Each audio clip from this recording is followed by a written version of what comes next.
叶爱宝有点不想去室外园区，但此时圣希阿姨已经在通道门口呼喊自己的名字了。爱宝心想，到底该怎么拒绝姨母好呢？毕竟外面这么热，哪有室内园区的空调吹着舒服？爱宝躲在小木墩后面，溜圆的小眼睛转来转去。爱宝看了看树上，心想自己也不能跟瑞宝、辉宝一样爬树上躲着吧。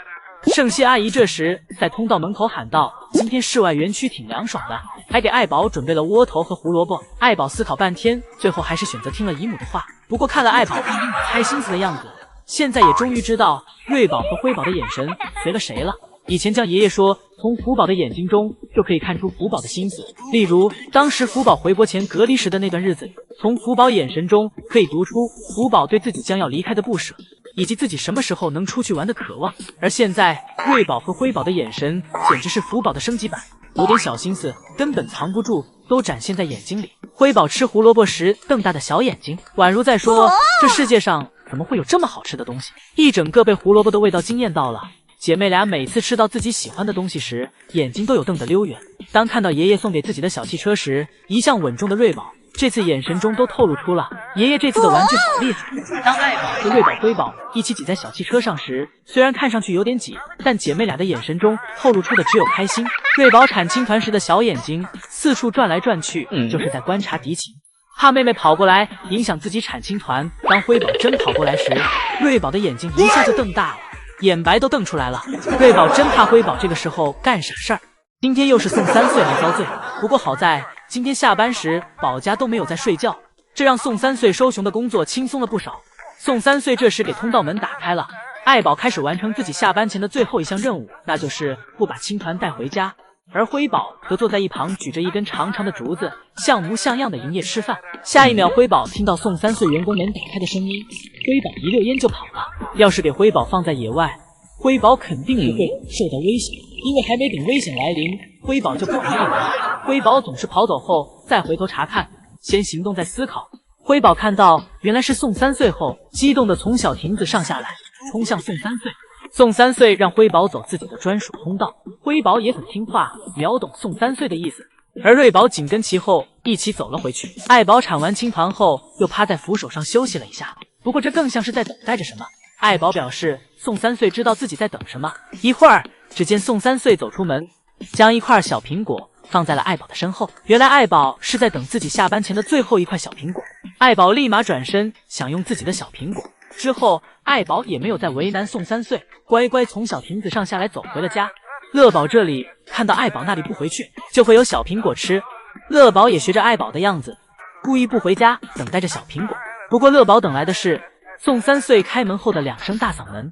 生在爱宝园区的南天宝没有一天是快乐的，每一天都生活在提心吊胆之中。虽然爷爷们紧忙在后面帮姐妹俩修复，但也跟不上姐妹俩破坏的速度。而之所以为什么在园区里种植南天竹而不是其他的植物，是有原因的。江爷爷昨天写了一篇自己与南天竹故事的文章。江爷爷表示，现在的南天宝对自己来说，更像是自己与福宝之间的一种特别的媒介。当时江爷爷在2018年时打算装饰一下爱宝和乐宝的园区，便去市场买了卫矛和南天竹2种植物进行种植。对于卫矛，江爷爷表示，它是一种自己小时候就认识的植物。卫矛是一种中药材，自己小时候经常去采药，那时便感受到了它的魅力。而对于南天宝，江爷爷表示自己是在一家很高级的咖啡店与他相识的，店家用南天宝的叶子作为食材的装饰。那时是秋天，江爷爷一下便被红色的叶子所迷住了。之后江爷爷便对其做了深入的了解和功课。南天竹会在春天长出嫩芽，夏天开出白色的花朵，秋天时绿色的叶子会被染红，等到了冬天，南天竹会结出艳红的果实。南天竹的一年四季是丰富多彩的。南天竹让江爷爷感受到了生命的魅力和大自然的神奇。从夏天一片碧绿的场景，慢慢过渡到一片艳红的样子，这是季节在变化，也是时间在流失。江爷爷表示，虽然福宝在攻击南天宝时自己会感到难过，但现在每当自己再去观赏南天宝时，多了一个关于福宝的回忆。见南天宝又如见福宝，江爷爷留不住福宝，但能留住南天宝，而且还会将南天宝照顾得很好。江爷爷正在乐宝的木架上琢磨着什么，因为这周乐宝经常在木架上，这让宋3岁很头痛。昨天宋3岁想了个办法，那小玩具把乐宝经常用来休息的平台挡住。这时的宋三岁对自己的创意和想法感到了机智，自己还左右晃动了一下，感觉这下乐宝就不能在上面睡觉了。谁知一会儿，乐宝来到小木架上后，很快就睡了，甚至看上去睡得更舒服了。这不，今天江爷爷来到园区，开始琢磨新的办法，但对乐宝的木架进行改造，需要给姨姨们讲清楚缘由，不能无理由的随意改造乐宝的家具。所以圣熙阿姨在旁边负责记录拍摄。只见江爷爷拿着工具拆着用来固定平台木头上的螺丝，在江爷爷的熟练操作下，很快就给其中4节的木头给拆掉了。为了乐宝方便攀爬，也不能给平台上的木头全部拆掉，不然乐宝上去了该下不来了。拆卸完后，江爷爷用乐宝常用的攀爬方式试了一下，替乐宝试了一下攀爬起来。江爷爷反复尝试了几次，感觉乐宝应该会喜欢。之后，圣熙阿姨和江爷爷抱着拆下来的木头离开，而此时的乐宝正在室外呢。知道奶爸又对自己的木架动了手脚，等乐宝从外面蹦迪回来时，一定会一脸懵的吧。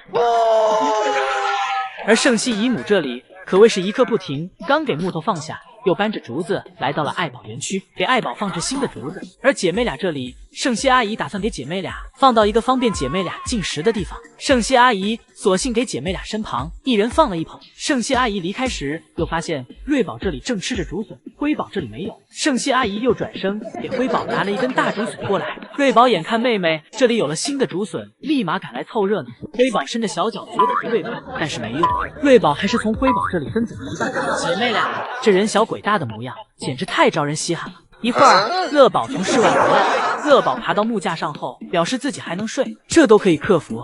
乐宝这操作直接给爷爷们整没招了。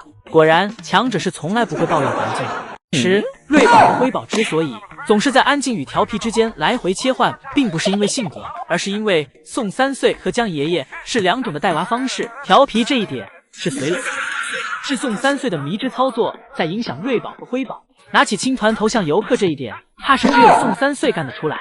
宋三岁带娃时，通常让人分不清究竟是瑞宝辉宝快乐，还是宋三岁自己快乐。而且宋三岁总是欺负瑞宝辉宝，这已经让瑞宝和辉宝认为宋三岁是自己的同类了。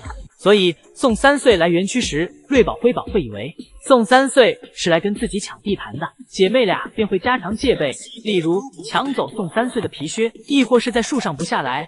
在树上不下来，其实并不是因为瑞宝辉宝不想下班，而是瑞宝辉宝怕自己下去后，宋三岁就上来霸占自己的地盘，这让瑞宝和辉宝必须确保宋三岁离开了自己的领地，领地是安全的后才会从树上下来，以免自己从树上下来后，宋三岁接着就爬上去。而瑞宝辉宝的安静的性格，则是来源于江爷爷这里。江爷爷带娃就是一副和谐安宁的模样，瑞宝和辉宝也喜欢在江爷爷身边撒娇打滚。江爷爷这里让瑞宝辉宝感觉到的是像妈妈一样的温暖和包容。江爷爷的到来不会让瑞宝和辉宝感觉到紧张，心甘情愿的让江爷爷来自己的地盘，甚至瑞宝辉宝抱着江爷爷的大腿，不想让其离开。而也正是因为2个爷爷这2种性格，才激发了瑞宝和辉宝之间不同的一面，让之前喜欢文静的瑞宝开始变得大方开朗，让平时鲁莽的辉宝也学会了安静。2个爷爷的性格对瑞宝和辉宝来说都是有意义的，同时也都是利于瑞宝辉宝成长的。